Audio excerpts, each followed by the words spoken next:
Sir কি পেলেন সকাল থেকে? তো মাংস উদ্ধার হয়েছে কিছুক্ষণ আগে। না আসলে দেখেন, আমরা যখন বাংলাদেশ থেকে আসলাম তখনই আপনারা জানেন আমরা বিইউর 56 নাম্বার যে ফ্ল্যাটটা, সে ফ্ল্যাটটা আমরা পরিদর্শন করেছি।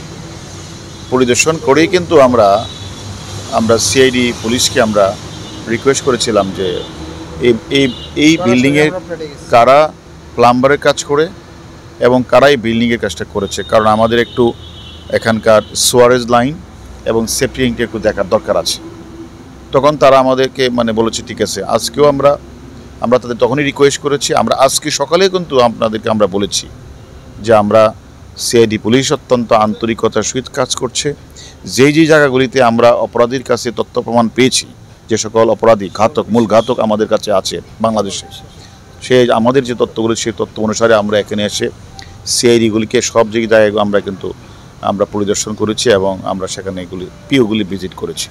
যে মূল পিও যেটা, সেখানে আমরা আজকে তাদেরকে রিকোয়েস্ট করার পরে তারা কিন্তু সেখানে এই সেফটি ট্যাঙ্কি সোয়ারেজ লাইনে তারা ফ্লাশ করে সেফটি ট্যাঙ্কি থেকে তারা সেখান থেকে বেশ কিছু মাংসের টুকরা তারা কিন্তু উদ্ধার করেছে এবং সাথে সাথে এই মাংসের টুকরাগুলি কিন্তু ফরেনসিকের জন্য কিন্তু রাখা আছে এবং ফরেনসিক করা হবে, পাশাপাশি ডিএনএ টেস্ট করা হবে। তারপরে বলা যাবে এটা আমাদের বাংলাদেশের মাননীয় সংসদ সদস্যের কিনা, তখনই এই হবে। আমরা অলরেডি আমাদের মাননীয় সংসদ সদস্যের মেয়ে ডরিন আমাকে রিং দিয়েছিল, তাকেও আমি বলেছি যে সম্ভব হলে তুমি আসো। সেও হয়তো অত অল্প কয়েকদিনের মধ্যেই সে চলে আসবে। না, এটা আসলে যেহেতু দেখেন, এটা এদেশের যেহেতু হত্যাকাণ্ডটি এদেশে সংঘটিত হয়েছে এবং একটা হত্যাকাণ্ডের পরে একটা মামলার তদন্ত কাজের জন্য বিভিন্ন পারিপার্শ্বিক বিবেচনা করে তারপরে হত্যাকাণ্ডের অংশবিশেষও উদ্ধার করার মধ্যে পড়ে, যে আসলে হলে মামলার চার্জশিট দেওয়া বা আদালতে উপস্থাপন করা। আমি আপনাদের যেদিন প্রথমে সেই এয়ারপোর্টে নেমেছিলাম সেদিনই কিন্তু আমি বলেছিলাম যে আপনারা মনে আছে কিনা, যে আমরা আমাদের যে মূল ঘাতক আমাদের কাছে অনেক কিছুই বলেছে, সেই মোতাবেক আমরা বিভিন্ন জায়গাগুলি যাব এবং একটা মামলার তদন্ত করতে গেলে পারিপার্শ্বিক সাক্ষ্য যেমন দরকার, তেমনি একটা শরীরের পুরা অংশ না হলেও খণ্ডিত কিছু অংশ উদ্ধারের প্রয়োজন হয়ে পড়ে এবং সেই কাজটাই কিন্তু আজকে আপনারা লক্ষ্য করেছেন সিআইডি পুলিশ আজকে কিন্তু আমরা সেফটি ট্যাঙ্কি আমরা যেভাবে তাদের রিকোয়েস্ট করেছিলাম সেভাবে তারা কাজ করে কিন্তু সেই সেফটি ট্যাঙ্কি থেকে তারা কিন্তু মাংসগুলি উদ্ধার করেছে এবং প্রিজার্ভ করেছে এবং এগুলি আমরা তোমাদের সাথে কথা বলবো।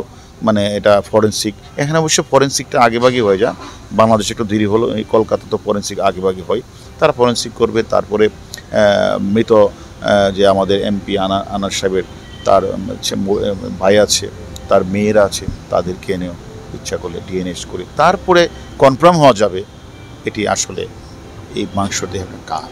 স্যার, সিআইডি যেটা তথ্য মতে আমরা জানতে পেরেছি, কিছু মাংসের টুকরোর সাথে চুলেরও অংশ পাওয়া গেছে। এটা আসলে আমাদের দরকার হলো এক টুকরা মাংস হলেই হয়। আমরা অনেক পরিমাণে আছে, অসুবিধা নেই। আগে ফরেনসিকটা হোক, তারপরে ডিএনএ টেস্টটা হোক, তারপরে আমরা আপনাদের কাছে পুরোপুরি বলতে পারবো যে এখন অ্যাকচুয়ালি কার দেহের এখানে মাংস। আগামীকাল থেকে তো অফিসিয়ালভাবে কাজকর্ম হবে আপনাদের। আগামীকাল থেকে খালের যে উদ্ধার এগুলো কি চলতে থাকবে স্যার? হ্যাঁ, ওটা তো চলবে।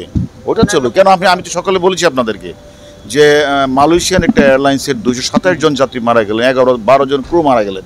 সেখানে ওই ভারত মহাসাগরে আপনারা দেখেছেন প্রায় 3 বছর যাবৎ 46,000 বর্গ কিলোমিটার এলাকা তারা সার্চ করছে।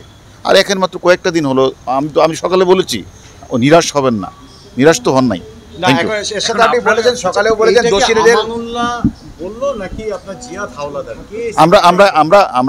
আমরা তো আপনাদের বলেছি, আমরা সে তথ্য নিয়েই তো আমরা এখানে এসেছি। সকল তাদের দেওয়া তথ্য মতে আমরা ক্রস এক্সামিন করেছি। তারা যা বলেছে, এমনকি আপনার মিডিয়ারা যা বলেছেন, সবগুলি আমরা কিন্তু বিচার বিশ্লেষণ করেই কিন্তু আমরা বিভিন্ন জায়গাগুলিতে পরিদর্শন করি। ধন্যবাদ।